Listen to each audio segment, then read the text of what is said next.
Assalamualaikum warahmatullahi wabarakatuh.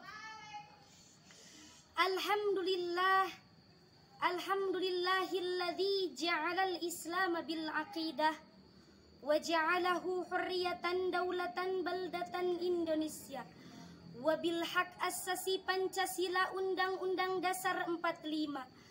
Asyhadu an la ilaha illallah wa asyhadu anna Muhammadan abduhu wa rasuluh, amma ba'd.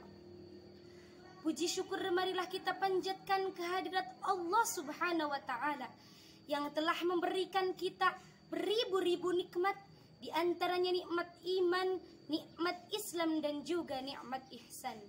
Salawat sertakan salam semoga tetap tercurah limpahkan kepada baginda kita, yakni habibana wa nabiyana wa maulana wa rasulana Muhammad sallallahu alaihi wasallam, kepada keluarganya, para sahabatnya, tabi'in tabi'atnya, dan semoga sampai kepada kita selaku umatnya.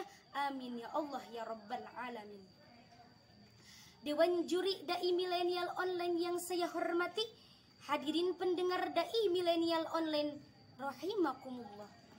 Betapa besar bangsa Indonesia, betapa kaya alam Indonesia, sehingga banyak para penjajah yang ingin merampas dan menguasai bangsa Indonesia. Merupakan hal terpenting kita menjaga kedaulatan negara kesatuan Republik Indonesia, merupakan suatu kewajiban bagi kita semua. Seperti halnya dikatakan oleh Hadratus Syekh Kiai Haji Hasyim Asy'ari, beliau berkata bahwa membela tanah air dari para penjajah hukumnya fardu ain atau wajib bagi setiap individu. Sehingga perkataan beliau pun dijadikan resolusi Jihad NU pada tanggal 22 Oktober 1945. Menjaga tanah air itu hukumnya wajib. Dikala peperangan terjadi melawan para penjajah, santri menjadi garda depan dengan dikomandai oleh para ulama dengan kesadaran nasionalisme dan kecintaannya terhadap tanah air. Qala ba'duhum hubbul watan. Cinta kita terhadap tanah air, rasa nasionalisme kita merupakan sebagian dari iman. Itulah bukti dari kecintaan mereka terhadap tanah air, walau harus dengan mengorbankan nyawa sekalipun, karena bagi mereka iskariman au mutsyahidan, hidup mulia atau mati menjadi syuhada. Bagaimanakah dengan kita yang hidup di zaman santri milenial ini? Apakah kita membuktikan cinta kita terhadap tanah air seperti para pahlawan terdahulu yang melawan para penjajah yang berwujud dan tidak berperi kemanusiaan?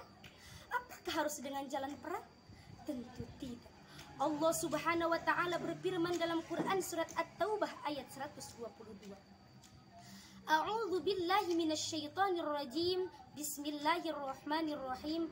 Wa ma kana al-mu'minuna liyanfiru kaffah.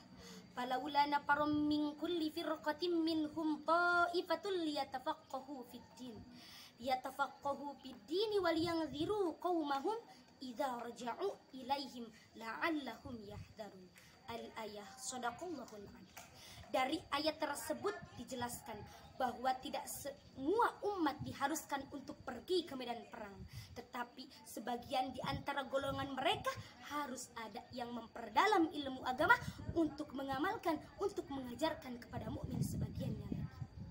Dan inilah tugas kita, peran kita sebagai santri milenial yang hidup pada zaman sekarang, di mana para penjajah yang tak berwujud menyelinap pada setiap akal pikiran masyarakat Indonesia yang mampu merusak generasi-generasi yang akan datang.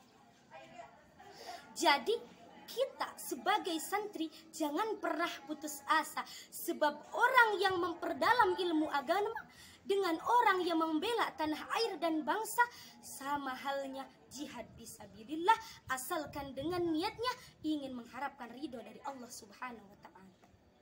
Para pemuda yang memperdalam ilmu agama itulah sebagai generasi-generasi yang mampu menonjolkan agamanya bi kulli zaman wa fi kulli makan, Sebab agama itu dipimpin oleh para ulama, sedangkan ulama terlahir dari para pemuda yang memperdalam ilmu agama, yaitu santri. Kama qala Ibnu Malik fi Kitabil Alfiyah Babul Idhofat bait 413. Wa ma yalil mudhafa ya'ti khalafa anhu fil i'rabi idza mahudifa. Apabila ulama telah tiada, maka santrilah yang akan tampil ke muka. Jelas bait tersebut bahwa setelah Nabi, agama dipimpin oleh para ulama, sedangkan ulama terlahir dari para santri.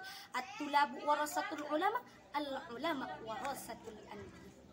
Jadi kesimpulannya, kita sebagai santri yang mencari ilmu agama, mengharapkan ridho dari Allah Subhanahu wa taala, itu adalah suatu perwujudan, pembuktian rasa nasionalisme kita untuk memajukan negara kesatuan Republik Indonesia. Hadirin yang berbahagia, sekian dari saya. Mohon maaf atas segala kesalahan dan kekurangannya. Wallahul muwafiq ila aqwamit thoriq. Wassalamualaikum warahmatullahi wabarakatuh.